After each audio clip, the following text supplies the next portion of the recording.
আজ নিয়ে এসেছি ইচ্ছাধীন চ্যানেলের ভ্রমণ ডায়েরি, যার প্রতিটি পাতায় থাকছে নানা জায়গায় ভ্রমণের অভিজ্ঞতা। তার সঙ্গে সেই জায়গায় কিভাবে যাবেন, কোথায় থাকবেন, কি কি দেখবেন, খরচই বা কত, এই সম্পর্কিত বিস্তারিত তথ্য। অচেনাকে চেনা, অজানাকে জানা, অদেখাকে দেখা বা দেখাকেও নতুন রূপে দেখা, এই সব নিয়েই শুরু করছি ইচ্ছাধীন ভ্রমণ ডায়েরির প্রথম পাতার কাহিনী।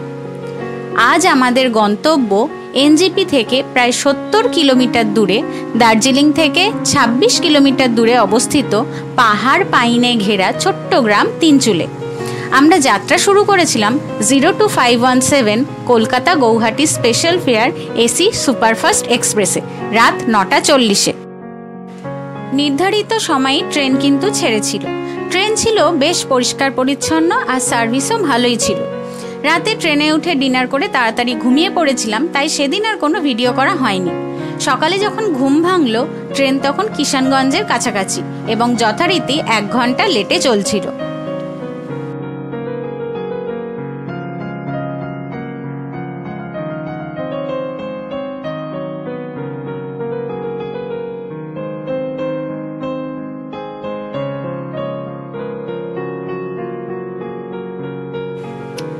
শহরের ভিড়, দূষণ, ব্যস্ততার বাইরে বেরিয়ে ট্রেনের জানলা দিয়ে বাইরের সবুজ প্রকৃতির এই হাতছানি মনটাকে এক অদ্ভুত প্রশান্তি দিচ্ছিল। এনজেপির দিকে ট্রেন যতই এগোতে লাগলো, ধীরে ধীরে দৃশ্যপট পরিবর্তন হতে লাগলো।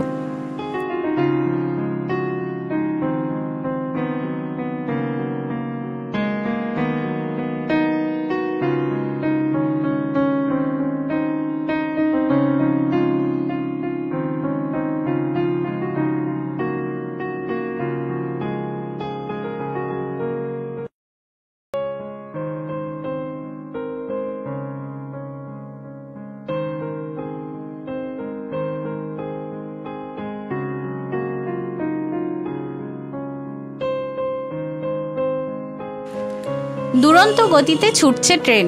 ট্রেনের জানলা দিয়ে দূরে সবুজ গ্রাম আর প্রকৃতি দেখার আনন্দ অন্যরকম। দিগন্ত বিস্তৃত সবুজ ক্ষেত, দূরে ছোট ছোট ঘর, যেন ছবির মতো সাজানো।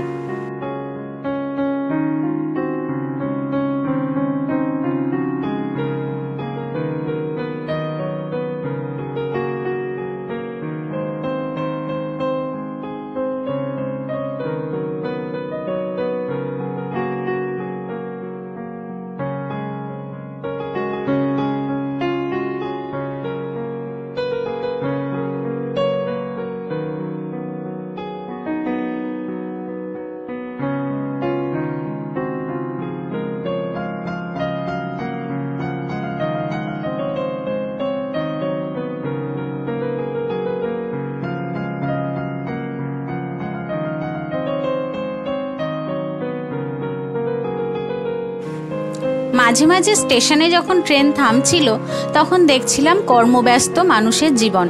তারপর আবার মাঠ, ধানক্ষেত, কোথাও নতুন ধানের চারা রোপিত হয়েছে, সেই দৃশ্য।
এইভাবে প্রকৃতির সৌন্দর্য উপভোগ করতে করতে আমরা পৌঁছালাম নিউ জলপাইগুড়ি স্টেশনে, যেখানে আসার কথা ছিল সকাল 8টায়, ট্রেন নিয়ে এলো বেলা 10টায়। এরপর কিভাবে তিনচুলে পৌঁছালাম, কোথায় ছিলাম ইত্যাদি সমস্ত কিছু নিয়ে আসছি পরবর্তী ভিডিওতে। আশা করি ততক্ষণের জন্য ধৈর্য ধরে পাশে থাকবেন এবং ভিডিওটা ভালো লাগলে একটা লাইক আর চ্যানেলটা সাবস্ক্রাইব করে দেওয়ার অনুরোধ রইল। আর অবশ্যই কমেন্ট করে জানাবেন কেমন লাগলো তিনচুলে ভ্রমণ সিরিজের প্রথম পর্ব। ধন্যবাদ।